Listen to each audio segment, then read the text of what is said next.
ओम ज्ञानतिमिरन्धस्य ज्ञानाञ्जनशलाकया चक्षुरुन्मीलितं येन तस्मै श्रीगुरवे नमः। श्रीचैतन्यमनोभीष्टं स्थापितं येन भूतले स्वयं रूप कदा मह्यं ददाति स्वपदान्तिकं।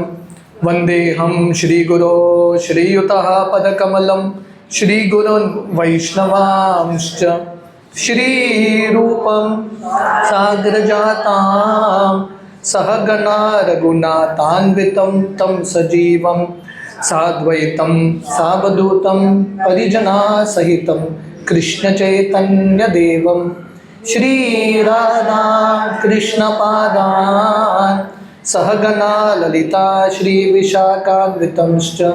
नमो ओं विष्णुपादाय कृष्णप्रेष्ठाय भूतले श्रीमते भक्तिवेदांत स्वामी इति नामिने। नमस्ते सरस्वती देवे गौरवाणी प्रचारिणे निर्विशेष शून्यवादी पाश्चात्यदेशतारिणे वंचाकल्पतरुभ्यश्च कृपा सिन्धुभ्येव च पतितानां पावनेभ्यो वैष्णवेभ्यो नमो नमः। जय श्री कृष्ण चैतन्य प्रभु नित्यानंद श्री अद्वैत गदाधर आसादि गौर भक्त वृंदा। हरे कृष्णा कृष्णा कृष्णा हरे हरे, हरे राम राम राम हरे हरे। हरे Krishna. So we are discussing SRIMAD BHAGAVATAM CANTO 1 chapter number 5. When we did this chapter we are done till verse number 22. So today we are beginning from verse number 23. So this is like part 2 of chapter 5. So just to give you all an idea of what has been happening in this chapter. So this chapter begins with Narada's entry to the ashram of Vyasadeva. If you all remember this. So Narad Muni, Vyasadeva is very despondent, Vyasadeva is feeling very dissatisfied. At that point, Narad Muni enters the ashram of Vyasadeva at Badrika Ashram. And Narad Muni is inquiring from Vyasadeva and Vyasadeva responds. So the first 4 shlokas, Narad Muni is questioning Vyasadeva. He is telling Vyasadeva, in fact he is sarcastically asking a question, but that question itself has an answer. So his question is, are you satisfied by identifying yourself with the body and mind? That means no one in this world can be satisfied if someone identifies with the body and mind. Ultimately this body is just a bag of bones, blood, that's all, right? One of our devotees who stays right in front of our ashram works as a police commando. He met with like a very severe accident. Now he's been like 5-6 months he's in the ICU and his body is just bones. Very, I mean you can imagine a commando body. Now there is nothing but bones in his body. So we become so attached to this body as our self.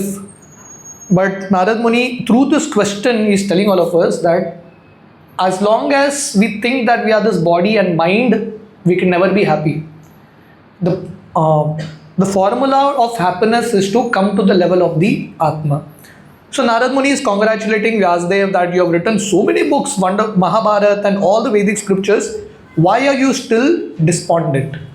So then Vyasadeva responds to Narad Muni's question. So Vyasadeva tells Narad Muni, my dear Narada, what you have said is very true. I have unlimited knowledge. I have done all the Vedic scriptures, everything. But still, I am not satisfied. So Prabhupada was mentioning in the purports that if Vyasadeva, the author of Vedas, is not satisfied after writing the Vedas, how can people be satisfied by reading the Vedas? So that's the point here, right? That Vyasadeva himself is not satisfied. So Vyasadeva, as a disciple, he surrenders to his guru. So we have been discussing this point that however great a guru may be, Vyasadeva is like the guru of the entire world. Still Vyasadeva, in front of his guru, is a humble disciple. And Vyasadeva tells Narad Muni, you please correct me. Right? To tell this is a very big quality. So he tells Narad Muni that you please correct me because you are the you're a great devotee of the Lord, you're connected to the Lord, and you know everything that is happening internally within me. And Vyasadeva gives two examples. He says, just like the sun can travel everywhere, or just like the air can penetrate into the smallest parts, so similarly, O Narada, because you are connected to the Paramatma, therefore you can understand what are the defects in my heart. So Vyasadeva surrenders to Narad Muni. So Bhagavatam also begins with, now this is the point where Bhagavatam is beginning, or Vyasadeva is inspired to write Bhagavatam. So Bhagavatam begins with surrender, and Bhagavad Gita also begins with surrender. Arjuna surrendering to Krishna, and here Vyasadeva surrendering to Narad Muni. So as soon as Vyasadeva surrenders to Narad Muni, and he's asking Narada, please find the deficiency in me. If we have this kind of mood, we can advance a lot in spiritual life, right? If you keep getting regular feedbacks, if you are humble, if you keep asking people that tell the deficiency in me, then we can easily advance. But the problem is we are not humble. We don't like feedbacks, we don't like corrections. We don't like people finding faults at us. But this is the way actually you grow. So Narad Muni immediately addresses why Vyasadeva is despondent. So Narad Muni tells, so this is the section 8 to 22, the whole section, but this has a lot of subparts in it, subsections. 8 and 9, 2 shlokas, Narad Muni clearly tells him why he is despondent, why he is not satisfied. So Narad Muni points 2 defects in Vyasadeva's work. Vyasadeva has compiled all the Vedic literatures, but his guru can find 2 defects. So we all need a person in our life. Whatever we do, we feel it's perfect, right? We are like completely convinced. Everyone loves their own creations. But we need a guru who can actually help us find defects in us. So Narad Muni, without wasting time, he tells Vyasadeva 2 reasons why he is not satisfied. And the first reason comes in text 8.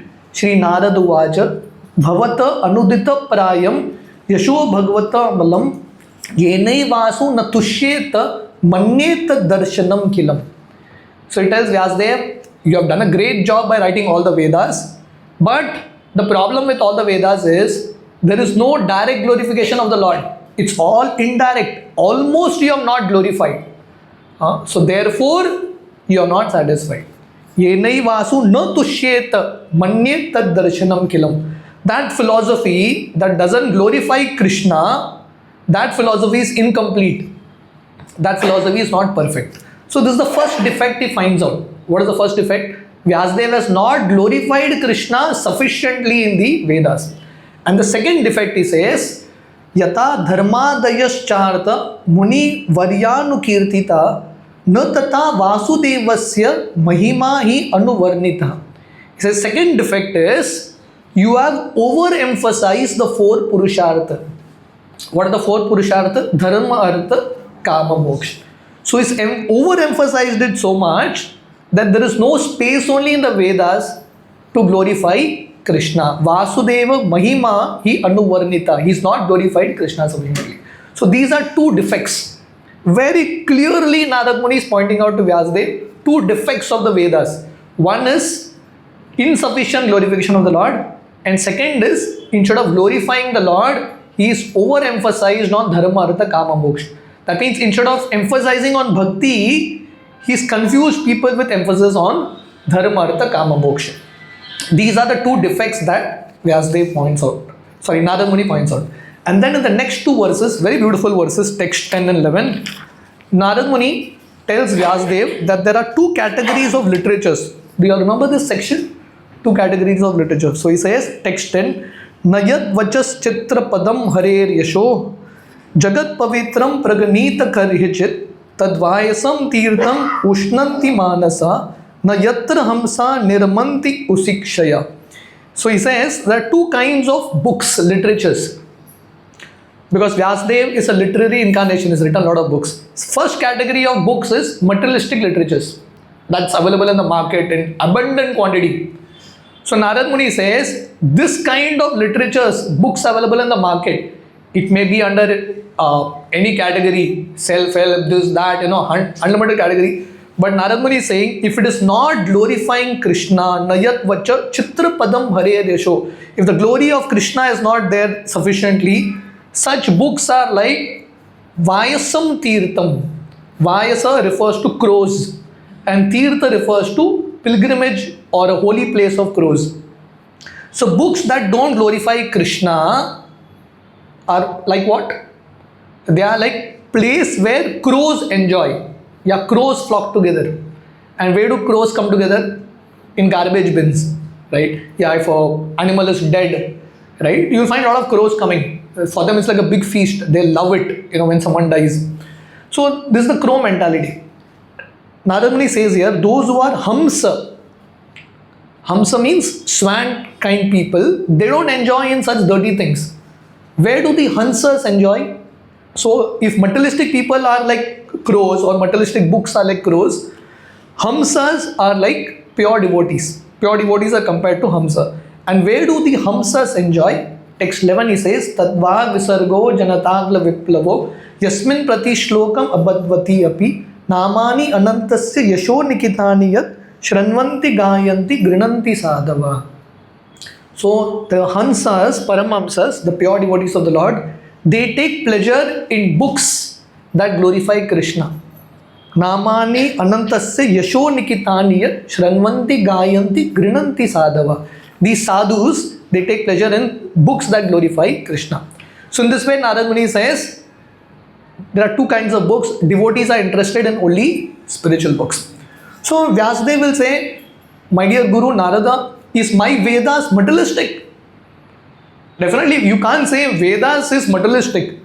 What is a book that glorifies the romance of a boy and girl or anything like that? You can't put Vedas in that category. So what category Vedas come under?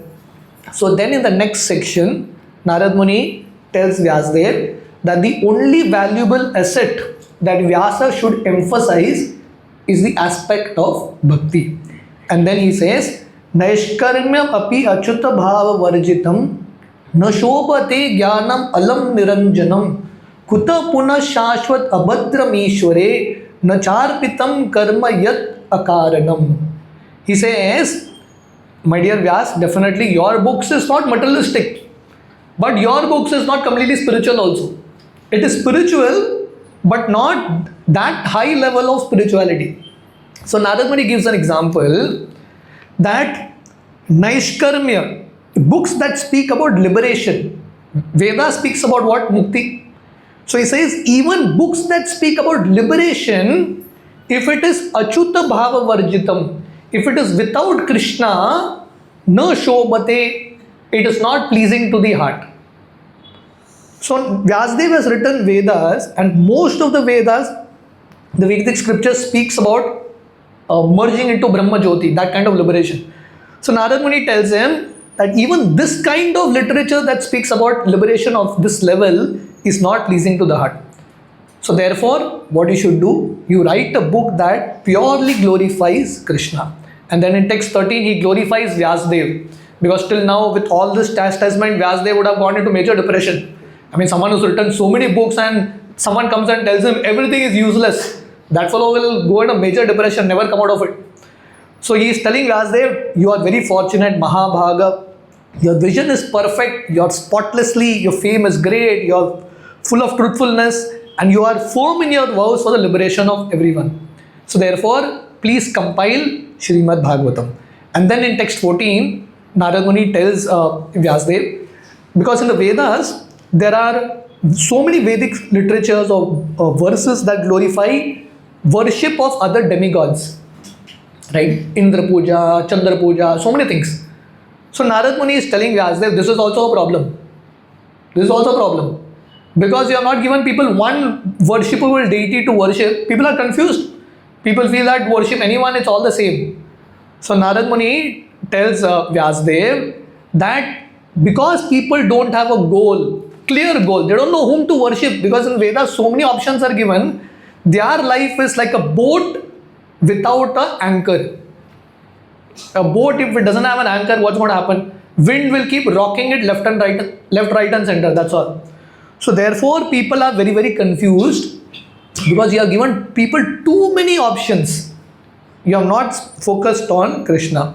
So he says, and in text 15 he says that people generally already have a habit of enjoyment, and now Vyasadeva supported that enjoyment, because in the Vedas there are sections which say, "ठीक है, you want to eat meat, you do this particular yajna, you sacrifice for Kali and all that."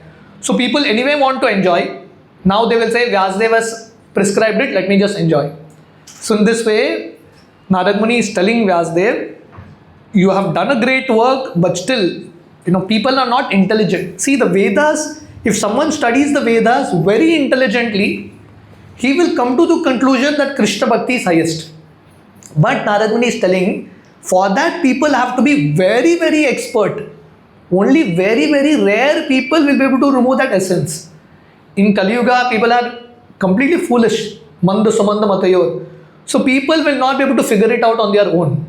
So you only, because you have written the Vedas, now you only give a book that gives the essence of the Vedas. Because people in Kali Yuga don't have time to figure it out on their own. So this is how Narad Muni is encouraging Vyasadeva. He is chastising him also, he is encouraging him also. And he is inspiring him that you please compile SRIMAD Bhagavatam.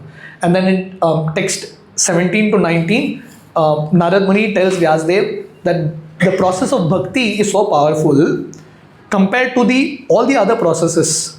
He is telling him that even in the path of bhakti, even if someone falls down following the path of bhakti, still there is perfection. Because Krishna personally takes care of such devotees. Kaunteya pratijanehi name bhakta pranashyati. So in this way, Narad Muni is trying to emphasize to Vyasadeva that of all other processes, karma, jnana, yoga, bhakti is the highest. And then he tells him, if anyway people have to endeavor, people are working hard in this world to achieve something. So he says, endeavor for the highest and the rarest thing. Tasyeva heto prayatit kovido. So if anyway working hard, work hard to achieve the highest thing. And what is the highest thing? Bhakti to Krishna.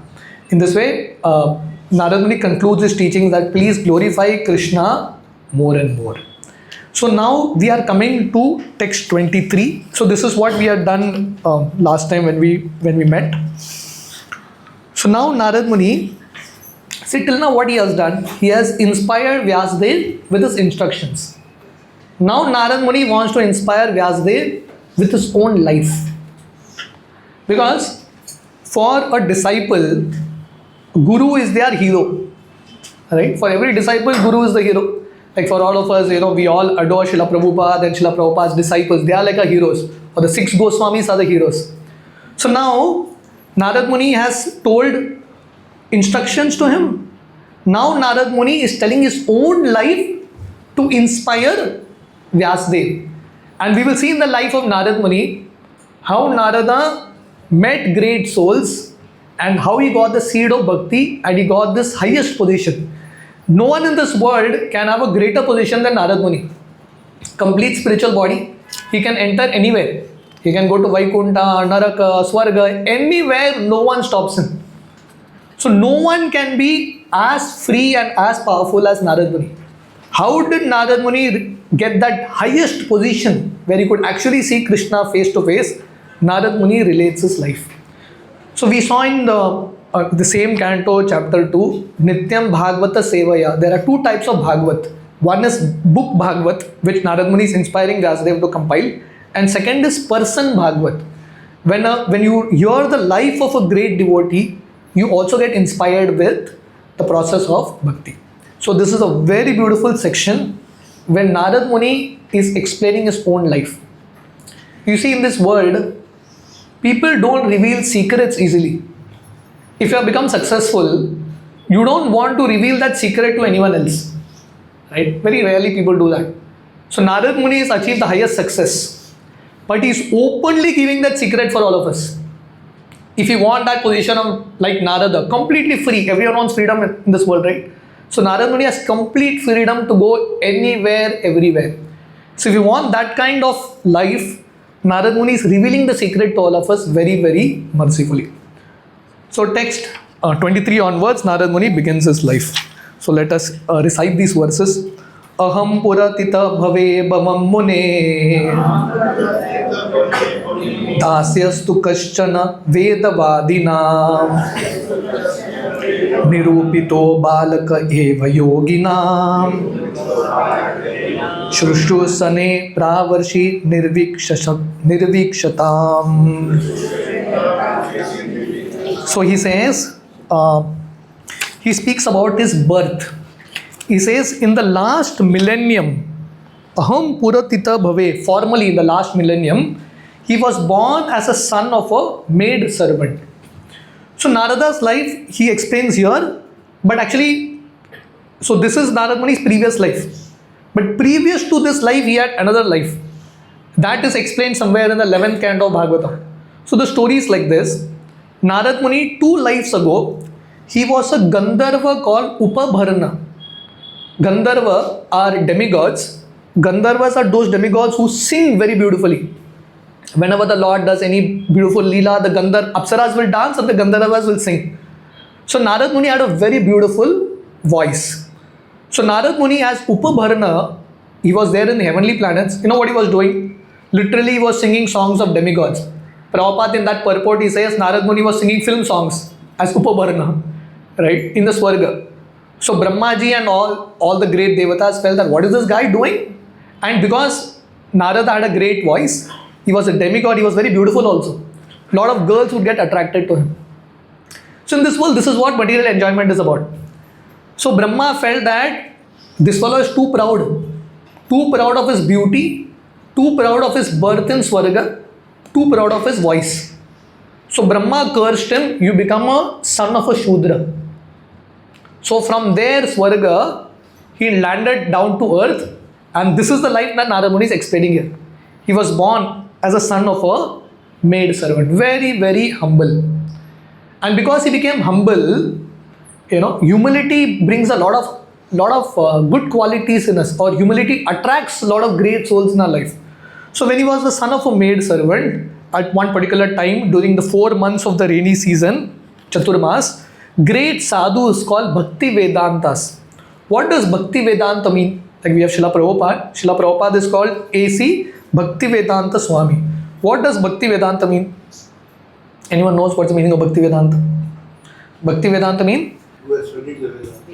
Yeah, Bhakti Vedanta mean Ved is Vedas, Anta is conclusion. What is the conclusion of Vedas? Bhakti. That's what Bhakti Vedanta is. Right? Those devotees who have understood the conclusion of the Vedas. That means great soul sadhus. So such Bhakti Vedantas came to their house, and Narad Muni started to do menial service to them. So Prabhupada explains, I don't know how many of you all go back and read purports, but please do it. Especially the first canto purports are beautiful. Each sentence of Prabhupada is so nice. So Prabhupada explains here that Narad Muni is starting his life story. How that turning point happened in his life. And it all began with what? Service to devotees. He started to serve whom? Bhakti Vedantas. So Prabhupada explains here, even greater than service to Krishna is service to devotees of Krishna, or association of devotees of Krishna. That is where the turning point comes. We have Damodar Leela. Just like Narad Muni is cursed by Brahma to be the son of a Shudra, and he became humble, he achieved association of sadhus. Similarly, Narada, when he got the body of Narada, he cursed Nalukuver Manigiri, the sons of Kuvera, to become trees in Vrindavan. So these people also were very proud, and Narad Muni made them humble in the body of trees. And they also achieved the association of sadhus. And through the association of sadhus like Narada, Nalukuver Manigiri became qualified to see Krishna in the form of Damodar, and Krishna delivered them. So anyone who has seen Krishna face to face, anyone, it has all begun with devotees of Krishna. When a devotee enters a life, very soon Krishna will enter a life. So therefore, association of devotees is glorified so much here. And then Narad Muni, from text 24 onwards, he begins to explain various stages of his devotion. How did he progress till the point of achieving darshan of Krishna? Srila Rupa Goswami, one of our great acharyas, has given us this step-by-step process. Just like now, if you're going from one place to another place, you follow a map, right? You know that this will come, this will come, this will come. That means you're following the map properly, or you're going closer to your destination. Similarly, bhakti, we are on a journey. And what is the destination? We all want to reach Krishna. And to reach Krishna, there are different stages.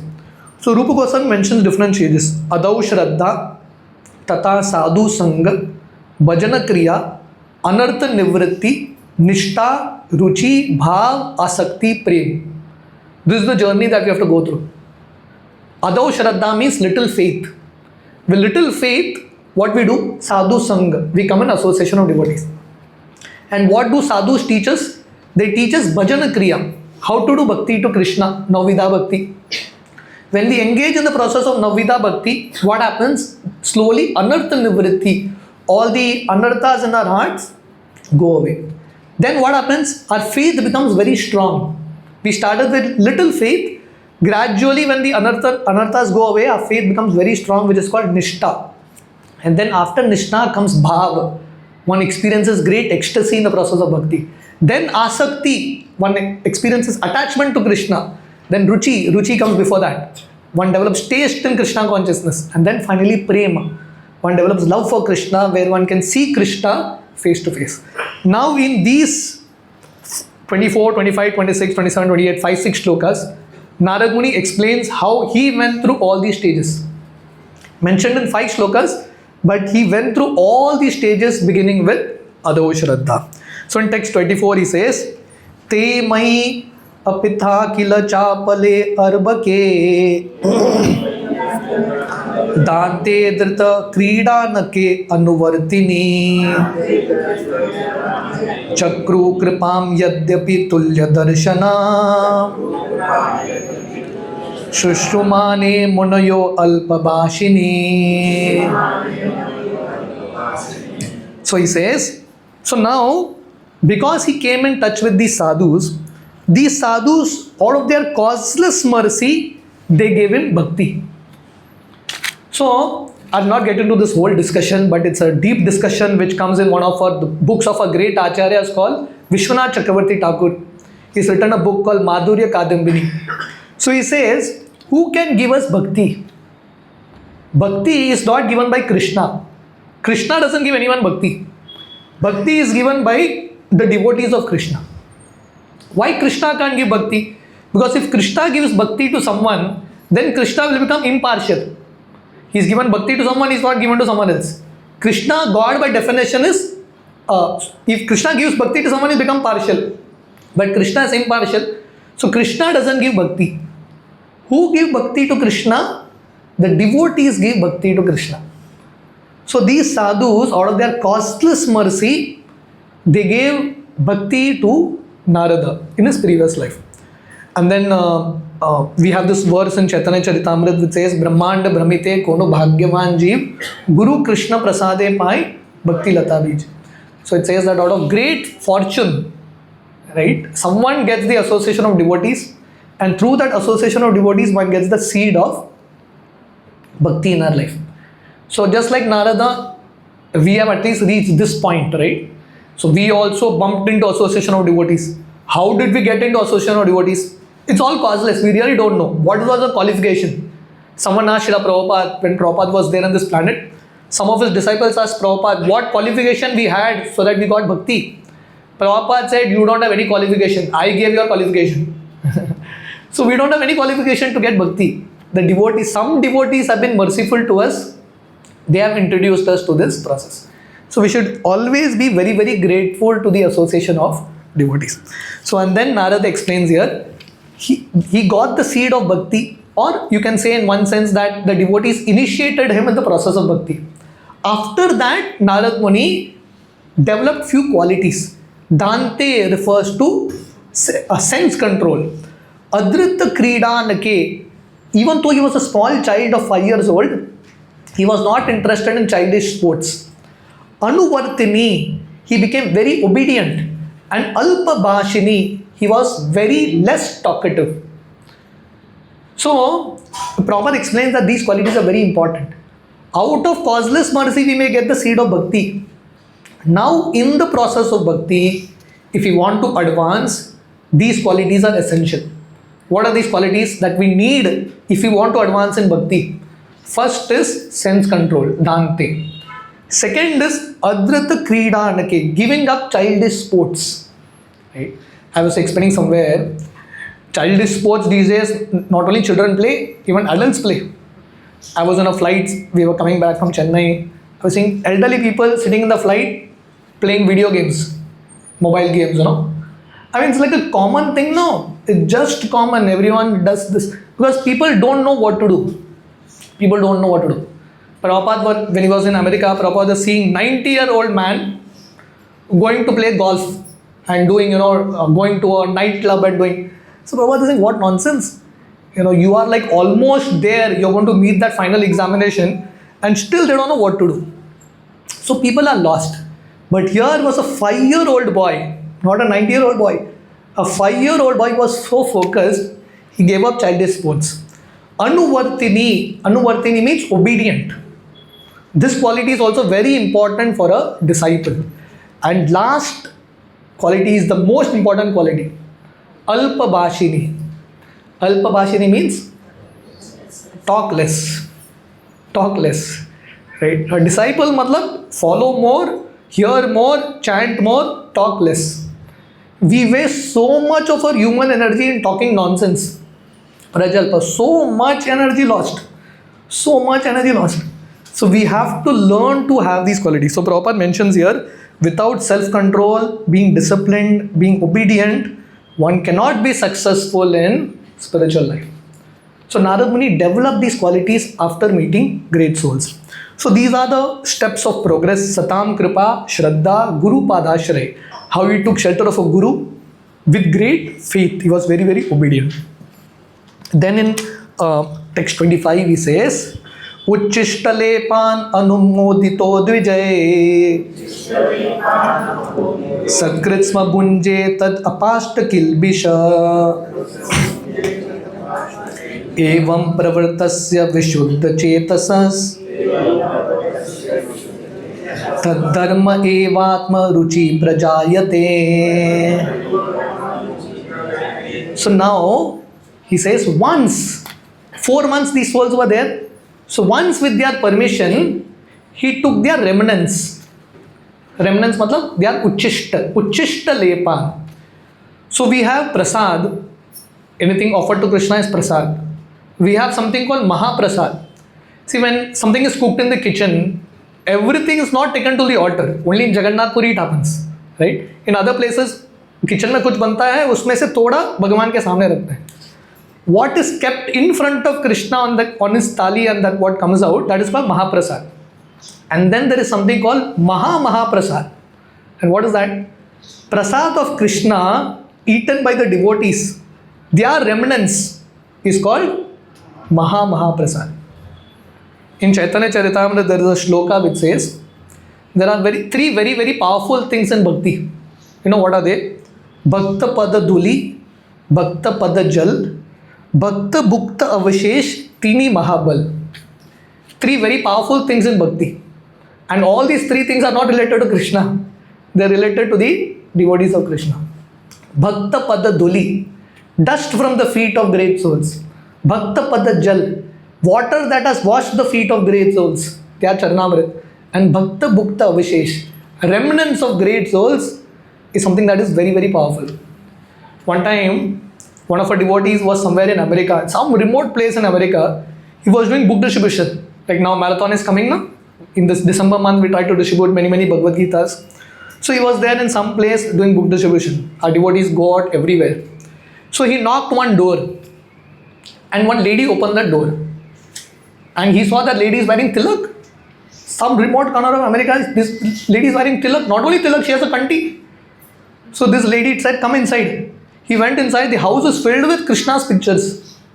She had Prabhupada's books, everything, chanting 16 notes. So this devotee was in shock. How did you get this process of Krishna consciousness? You know what she said? Years ago, she was an air hostess. And one of the flights, Prabhupada was there in that flight. And Prabhupada, what he would do, Prabhupada, he would travel like a king. In the flight, he would eat lunch. He would have prasad. And the devotees, his servants would be serving him. So this lady, when she was quite young, she saw Prabhupada eating and she went in his plate and ate his remnants.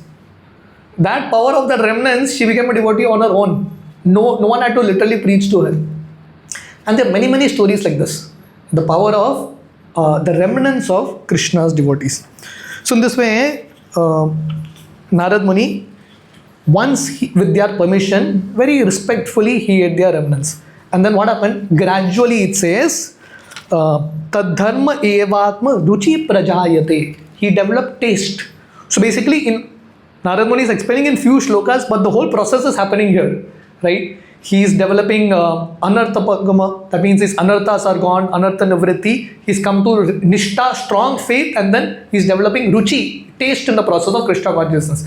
The 9 steps that I told you of Rupa Goswami. So Narad Muni is climbing those ladders.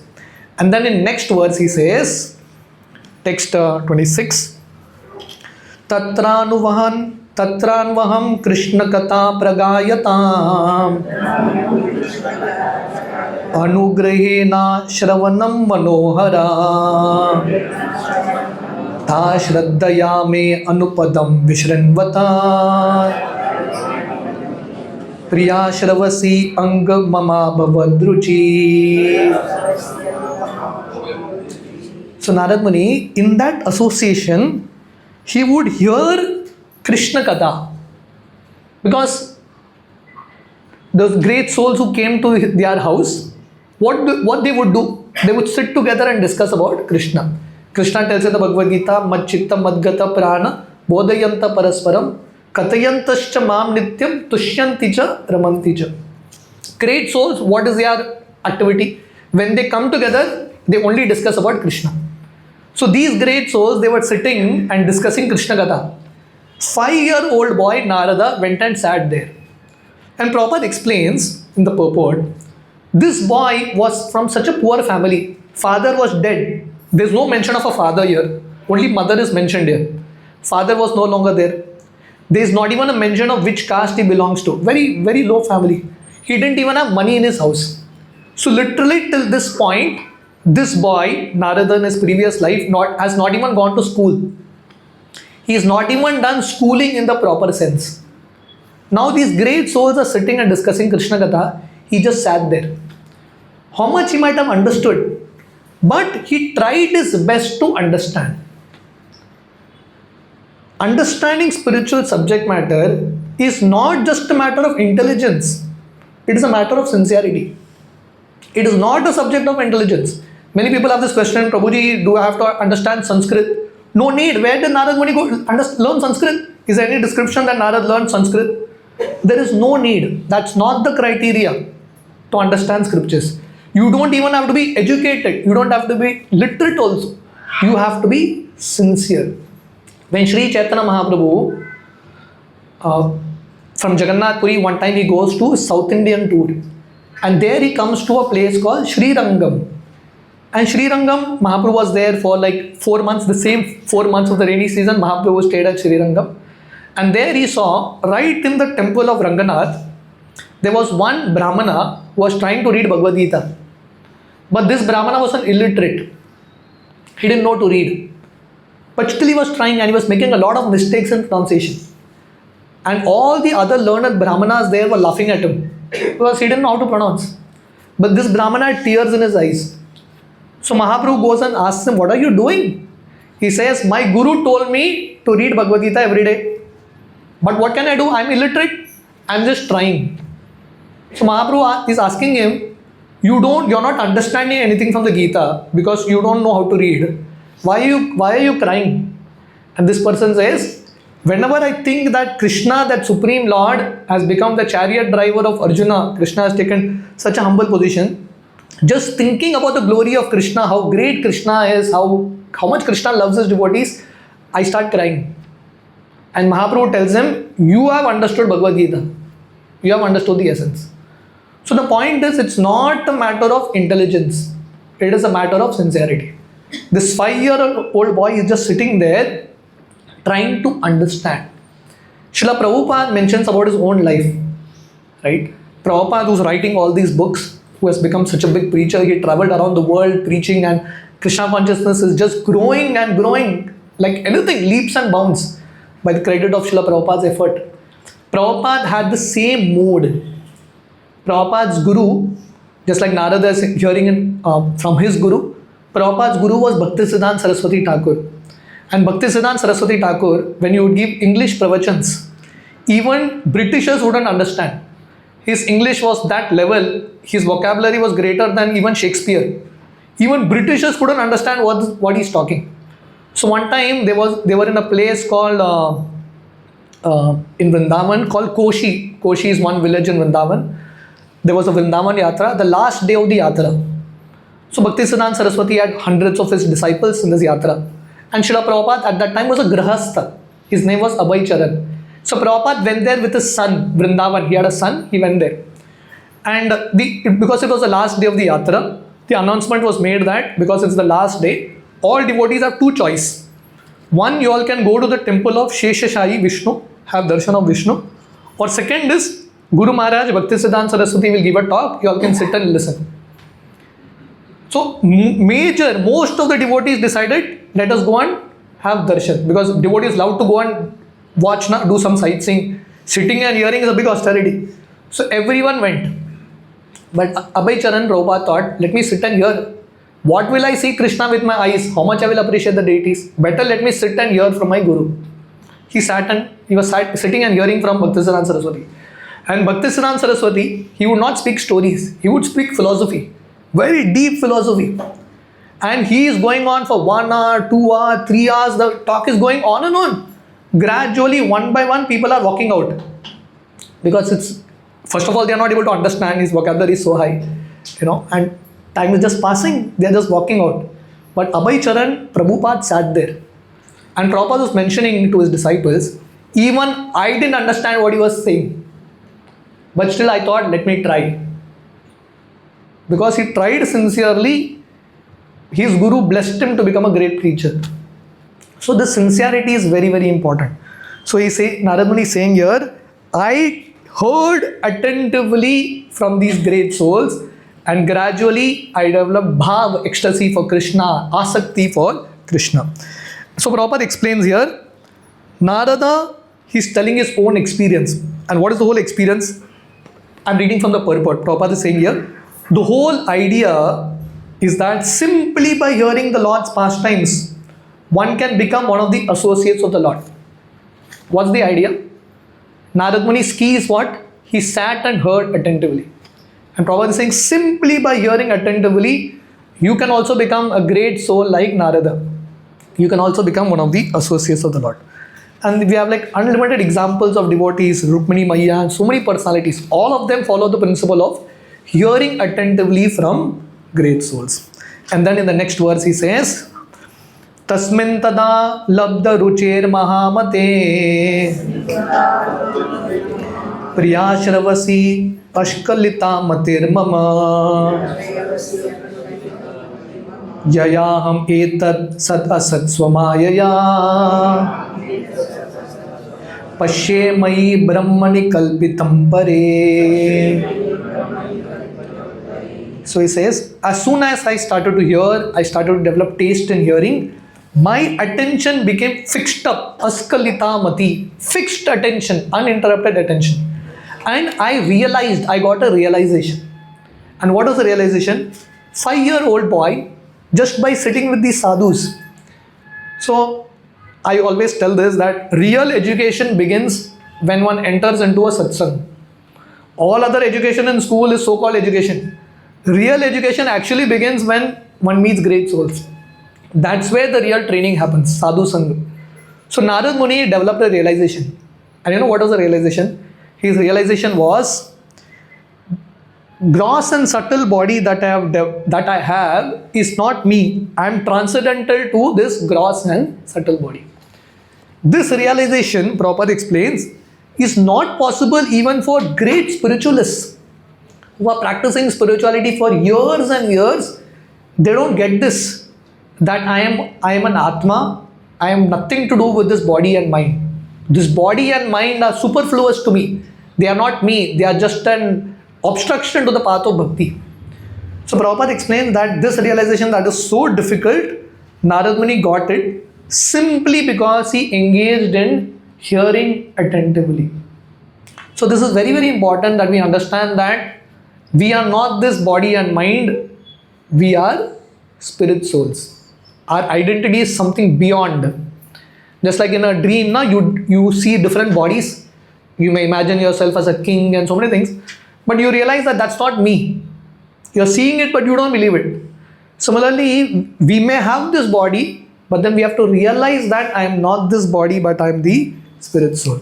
And then in the next verse, he says, Ittam sharat pravriksha vritur hare Vishranvato me anusavam yashomalam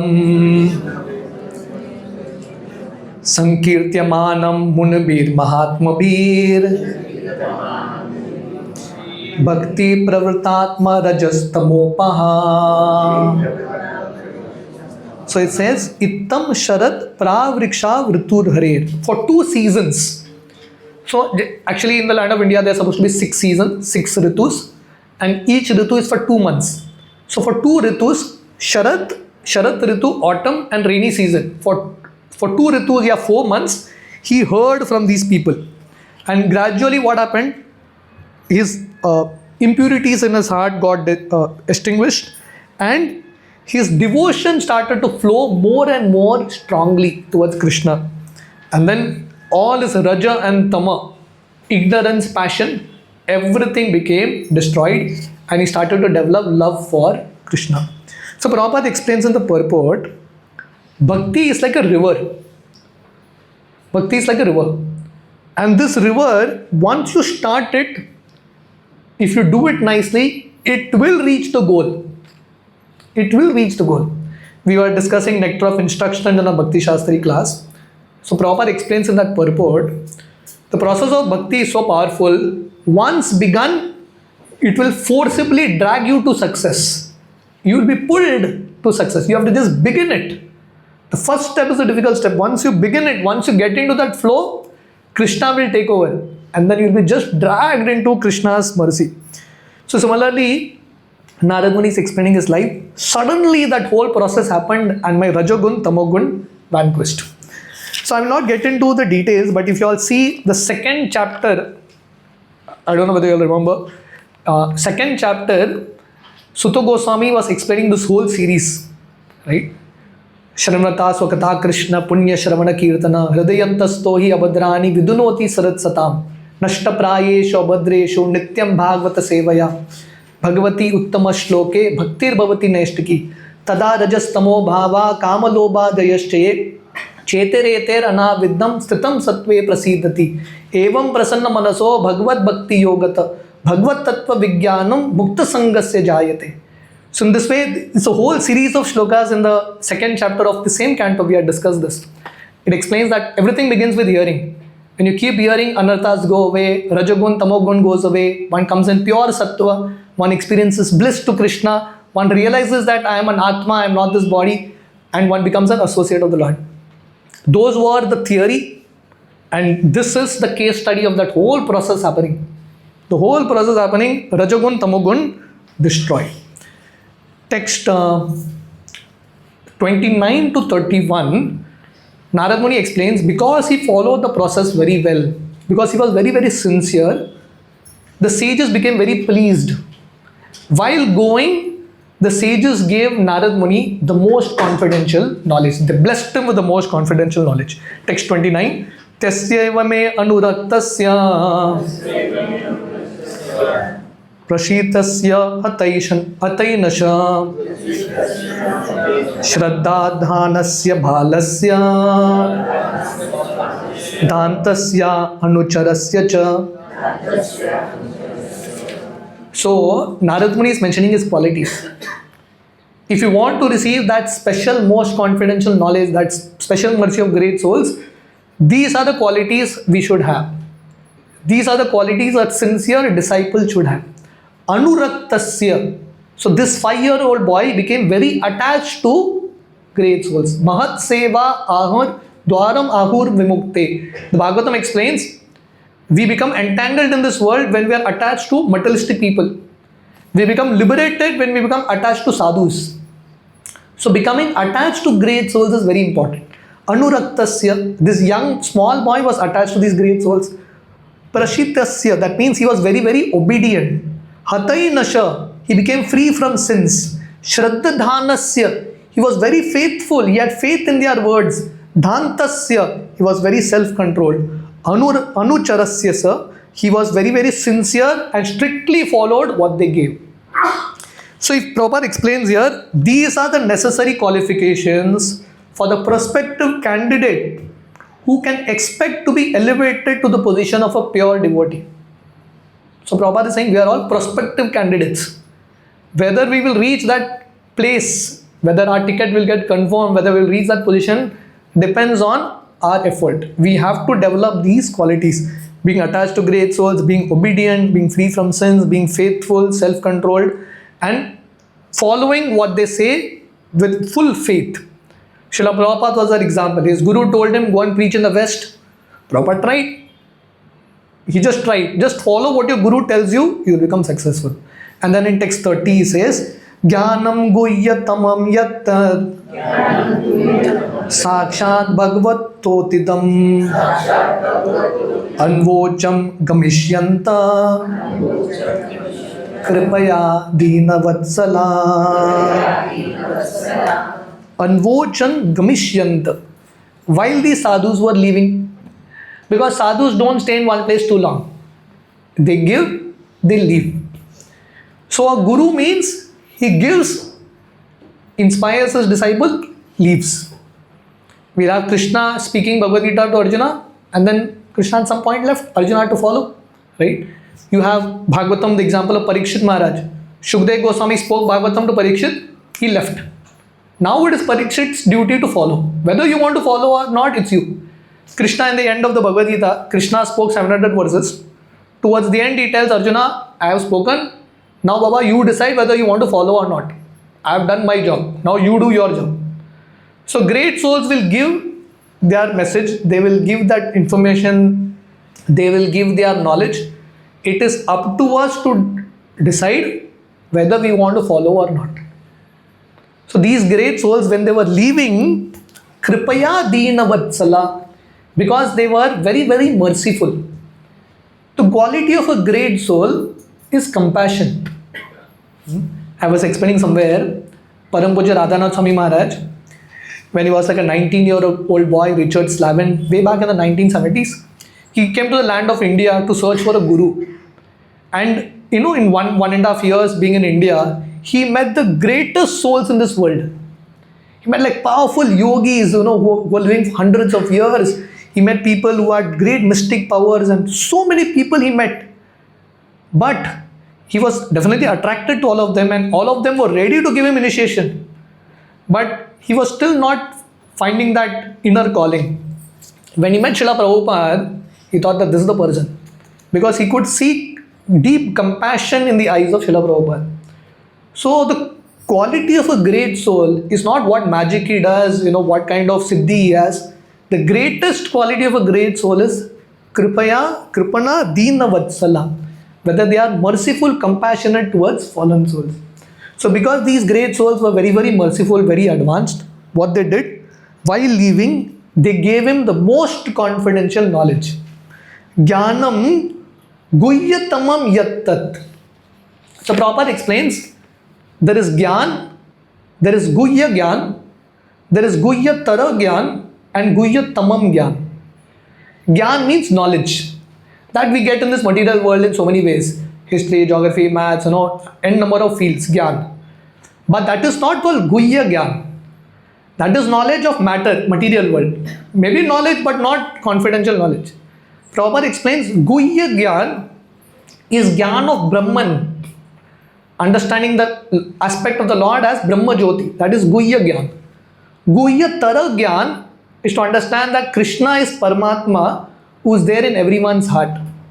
But Prabhupada explains, Guhya Tamam Gyan means to understand what? Krishna as a person. So here it says, Jnanam Guhya Tamam Yattat Sakshat Bhagavatotidam. What is the Guhyatamam Gyan? Sakshat Bhagavat Uddhitam. Seeing Krishna, understanding Krishna, what is propounded by Krishna, that is called Guhyatamam Gyan. That is the highest knowledge. So that Guhyatamam Gyan, these great souls gave to Narad Muni, because this boy was very sincere, very focused, very attentive, very eager. Because he was very eager, they blessed him with this knowledge. And in text 31 he says, by this knowledge what happens? Yenaivaham bhagavato vasudevasya vedasa mayanubhavam avidam yena gachanti tatpadam. By that confidential knowledge, I could clearly understand the influence of Maya. I could clearly understand how Maya is controlling me. We are all in illusion, but we don't understand that we are in illusion. Right? We are completely in illusion. Like someone who's into a game, completely engrossed, very difficult for him to come out of it because he's so involved in it. But Narad Muni, by that knowledge, he could understand Krishna, and he could understand how Krishna's Maya energy is working. And he's saying, by knowing this knowledge, one can return to him and meet him personally.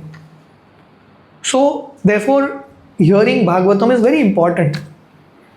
Initially, we may not understand anything, but it's okay. Just like this boy sat and heard. Understand, don't understand, come. Here. So, Prabhupada, where that shloka comes, Nityam Bhagavata Sevaya, Prabhupada says regular attendance in classes of Bhagavatam. Whether you understand or not, that's a different question. Come and sit.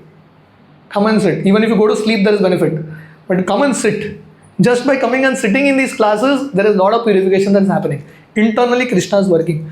And once you understand this knowledge, you will see Krishna, you will see Maya, and you will understand that how Maya is making a fool out of us. And slowly by this knowledge, one can get rid of Maya and go towards Krishna. Now, in this way, till this section, till 31, Narad Muni has explained his life to Vyasadeva. Through this, what is inspiring? What is the central message that is giving Vyasadeva? That I became who I am because of two people, because of two things. One is devotees, bhaktas, and second is bhakti. He says, I am what I am because of only two things. Devotees, and through devotees I got bhakti. And I perform bhakti sincerely. See, if all of us want to achieve that state, this is what we have to do. In association of devotees, perform bhakti.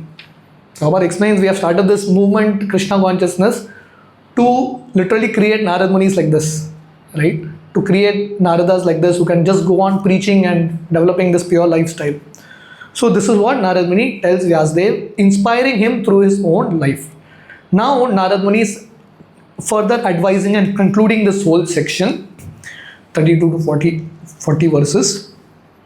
32 to 36, Narad Muni explains Vyasadeva the process of Karma Yoga. And what is the process of Karma Yoga? Engaging all our activities in Krishna's service. Because someone may say, I can't sit and chant Hare Krishna 24 hours. I have a work to do, I have a job to do. So should I have to give that up? Narad Muni says no. Text 32, he says just act for Krishna. Etat samchutam brahmams tapatraya chikitshitam yat ishware bhagavati karma brahmani bhavitam. So it is decided by the great learned people that the best remedial measure, tapatraya chikitshitam, chikirsha matlab treatment. That's how word in treatment is chikitsha. So chikitsa, treatment. So it says tapatraya chikirshitam. Tapatraya means three miseries. Adhyatmik, adhibhautik, adhidevik. We are all suffering in this world and we all want chikitsa. We want treatment from the suffering of this world. So Narad Muni is saying, what is the treatment? Yad ishate bhagavati karma brahmani bhavitam. The treatment is whatever activity you are doing, offer it to Krishna. Dovetail it to Krishna. And Prabhupada explains in the purport If you are a scientist, through science prove Krishna. If you are a poet, write about Krishna. If you are a writer, write about Krishna, write books about Krishna. If you are a singer, sing about Krishna. If you are a businessman, earn money for Krishna. Right? Whatever you are, do it for Krishna. You don't have to change the activity. You have to change for whom you are acting. Material consciousness means you are doing it for yourself. Spiritual consciousness means you are doing it for Krishna. And then in the next two verses, I'll not read the verses, but Narad Muni gives an example. What example he gives? Because he used the word chikitsa. Chikitsa means treatment, or chikitsa is a science. Science.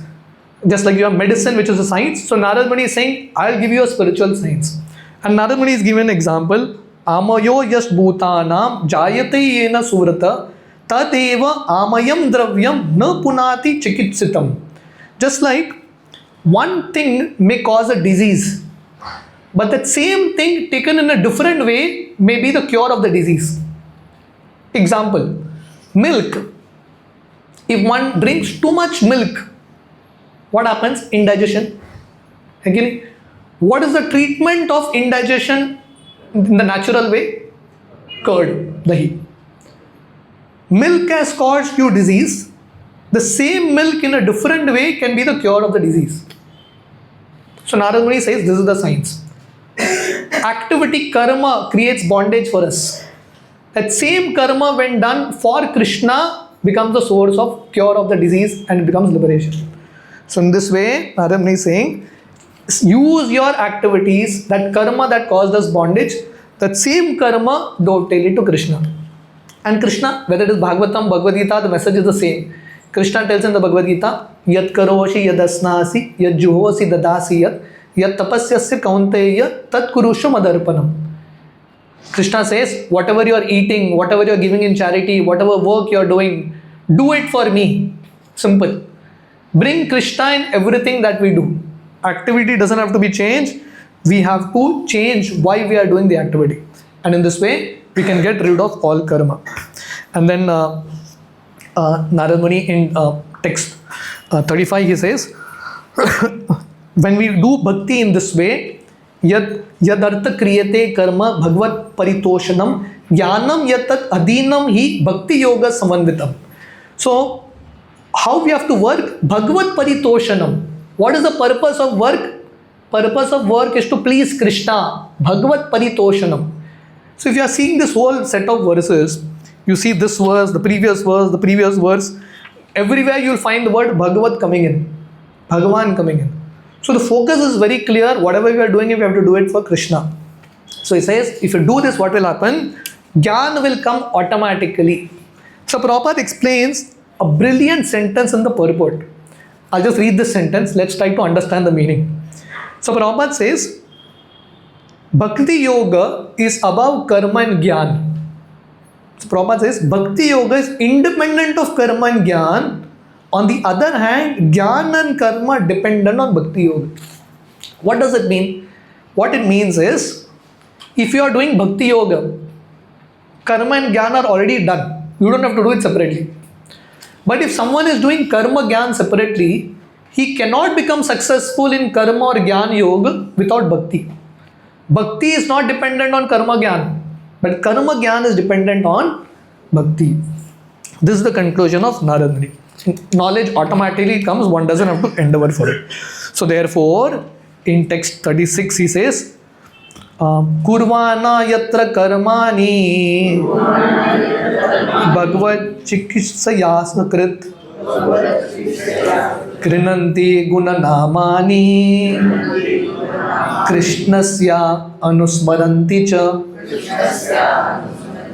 So he says, while performing your duties, you don't have to give up. Not everyone can be a renunciate. It's okay. While performing your duties, what you do?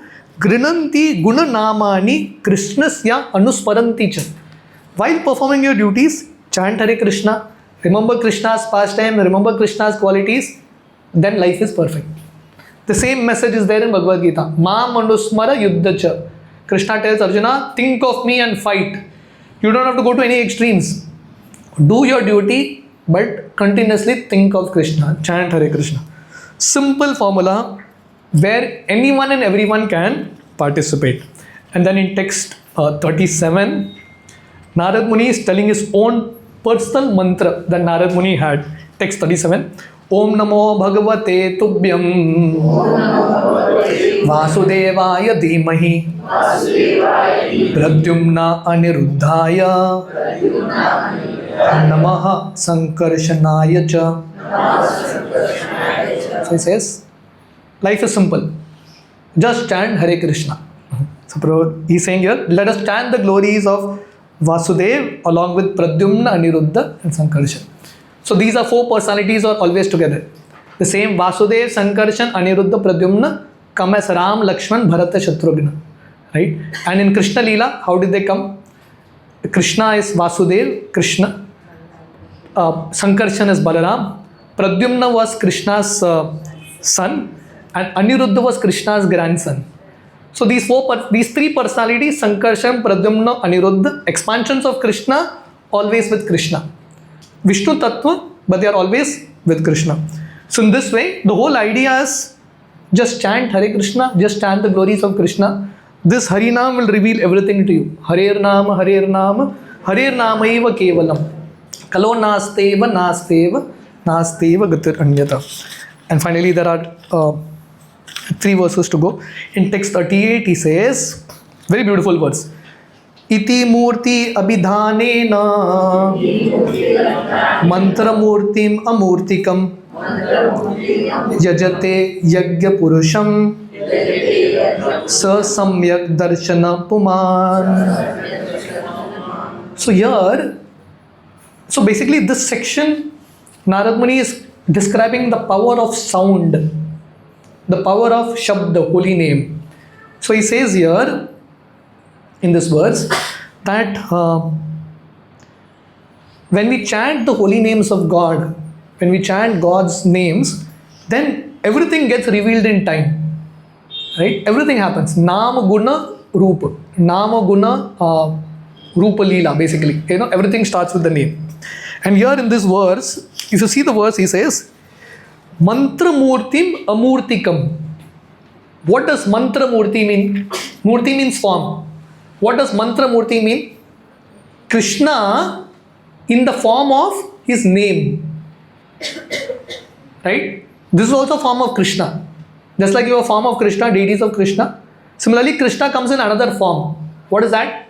Nama. Nama Prabhu. Krishna comes in the form of name.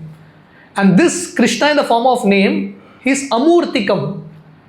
That means Krishna who comes in the form of a name doesn't have a form. What does it mean? That means Krishna doesn't have a material form, he has a spiritual form. And the way you can realize that spiritual form is by chanting Hare Krishna. Prabhupada explains in the purport, there is another meaning of the word Amurtikam. One meaning is Krishna doesn't have a material form. Another meaning of the word Amurtikam, which is explained by Vishwanath Chakravarti Thakur, is without difficulty. Mantra Murtim Amurtikam. What does it mean? That means you can realize Krishna without difficulty through chanting his names. That is the power. Through other processes, very difficult. Vedesha durlabam adurlabam atma bhakto. Through other processes, very difficult to realize Krishna. But one can realize Krishna very easily without difficulty by the process of chanting. So Prabhupada explains here, Narad Muni is concluding how chanting of Hare Krishna, chanting Krishna's name and glories is very, very important. And then he says, text 39, Imam Swanigamam Brahman Avyeta Mat Anustitam Adan Me Jnanam Aishwaryam Swasmin Bhavam Chakeshava. So we are seeing the verses, right? The previous verse he used the name of Krishna. Previously he says Krishna Anusmaranti. Here he says Bhavam Keshava. He is very clearly indicating that Krishna is not formless. We are referring to Krishna, we are referring to God with a name, with a form. We are like very clear what our goal is. Right? We have this example, the story of Dattatreya. You all know the story.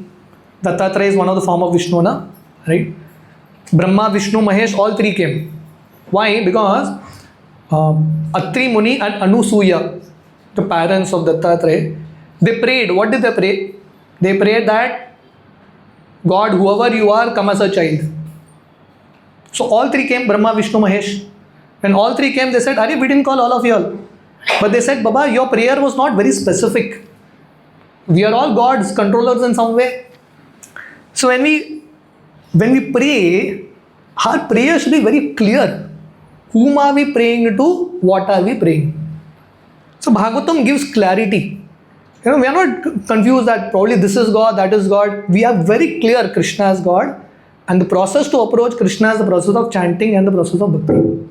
So goal is clear, the process is clear, result will come definitely. But if your goal is vague and the process is vague, we are not going to reach anywhere. So Bhagavatam gives a clear goal and a clear process. There is no beating around the bush. So here Narad Muni says, when I executed these instructions, when I follow the process of bhakti, Krishna bestowed on me first Gyan, transcendental knowledge. Second is Aishwarya, spiritual opulences. Third is Swasmin Bhavam, his loving service. So Narad Muni says, because I followed what these great souls told me, after they left also. While they were there, he performed bhakti. After they left also, he continued the bhakti. And because of that, three things happened to him, one after another. He got that transcendental knowledge. He got siddhis, he got Aishwarya. Krishna blessed him with that. And Krishna blessed him most with loving service. Loving service. So Prabhupada explains here, serving Krishna is that highest destination. Getting that position of service to Krishna. Mukti, what does real definition of mukti mean? Mukti means mukti hitva anyata rupam swarupena vyavasthiti. Mukti means becoming situated in your original position. Just like someone who's sick who's in a hospital, what is mukti for him? Becoming healthy is mukti for him. Similarly, we are all sick in this world. We have forgotten Krishna. Mukti means coming to our healthy position of service to Krishna. So Krishna will bless us with this if we are very, very sincere. So Narad Muni is finally the last verse. After explaining Vyasdev through his instruction why you should compile Bhagavatam because Bhakti is the highest, and through his own example how he got this celestial, divine, spiritual body of Narada by following the process of Bhakti, he is telling Vyasdev, please write Bhagavatam which speaks only about the glory of Krishna. Text 40. Tvam api abhadra shruta vishrutam vibho samapyate yena vidam bubhushitam prakyahi dukkher muhur adhiratmanam sanklesha nirvanam ushnanti nanyata. So he says, the conclusion is, my dear Vyasa, please describe the activities of the Almighty Lord, which you have learned through your vast knowledge. Why? He says, Sampyate vidvam bubhuchitam. This knowledge of Krishna, the pastimes of Krishna, will satisfy the hankerings of people. You know what is hankering? We are all hankering for something. We are all hankering for that love. We are all hankering for that relationship. But nothing in this world satisfies us. Everyone in this world is hungry for that kind of love. So Narad Muni is saying here, please describe the glories of Krishna. Write a book that doesn't speak about this or that. It speaks only about Krishna's glories from start till end. What will happen? Two things. One is, it will satisfy the hankerings of learned people. And second is, Arditanam manam sanklesha nirvanam. Says it will mitigate the miseries of people. So we are all looking only for two things. In all our life, whoever you are, whether you are a devotee, non-devotee, we are all looking only for two things. What are the two things? One is get happiness, and second is get rid of misery. This is what? Sukha prapti and dukkha nirvanam. Finding happiness, sukha, and mitigating misery. These are the only two things everyone is looking for. So Narad Muni is saying, simple solution. What is the simple solution? Just glorify Krishna. This is the only solution. The same mood the gopis sing, Tava katamritam tapta jivanam. My dear Krishna, your glories can extinguish the fire of this material world. And then Narad Muni says, Ushnanti nanyata. Nanyata means, indeed, there is no other way of getting rid of miseries. The same mood. Harer Nama, Harer Nama, Harer Nam eva kevalam, kalo nasteva, nasteva, nasteva gatir anyata. This is a verse from Chaitanya Charitamrita. Whether it is Bhagavad Gita, Bhagavatam, Chaitanya Charitamrita, the conclusion is clear. Only holy name, only holy name, only holy name. Only bhakti, only bhakti, only bhakti. No karma, no jnana, no yoga. Shankaracharya, who is like the guru of all the jnanis, towards the end of his life, he had the same mood. Bhaja Govindam, Bhaja Govindam, Bhaja Govindam Mudamate, Samprapte, Sanhite Kale, Nahi Nahi Rakshati Dikran Karne. All your Sanskrit knowledge is not going to help you. Worship Krishna. Worship Krishna. Worship Krishna. Mentioned 3 times. Only Krishna is going to help you. In this way, Narad Muni concludes and inspires Vyasdev to compile Bhagavatam. So in summary, we saw in this chapter, there is Narada's interaction with Vyasdev, how Narada glorifies Vyasdev and is asking Vyasdev why he is despondent. Vyasdev admits his despondency and is discussing the deficiency, or is telling Narad Muni, please find the faults in me. Narad Muni immediately points 2 faults. One is insufficient glorification of the Lord. Second is overemphasis on 4 Purushartha. Narad Muni tells Vyasdev that there are 2 categories of literatures, materialistic and transcendental. And then Narad Muni says how bhakti is the most important, valuable asset. All other thing is anartha. The only artha, the only thing that is valuable in this world is bhakti. All others is like literally useless. So Vyas should emphasize that which is valuable. And his instructions, he is telling Vyasdev to glorify the Lord more. And then Narad Muni begins his life. How his life began with service to great souls. And gradually, by following the process of bhakti, by chanting Hare Krishna, by hearing about Krishna, the sages bestowed confidential knowledge. And then Narada engaged in the process of bhakti, through the sound vibration. And then he got the body of Narada where he could see Krishna face to face. So Prabhupada explains here that this story should inspire all of us, that if we also follow like Narada, you don't need any qualification. Narada was an uneducated boy. You don't need any qualification. The only qualification is sincerity. If you sincerely follow this process with faith, then one day we will also be able to see Krishna face to face. Thank you very much. Hare Krishna. Srila Prabhupada ki jai. Anyone has any questions, any comments?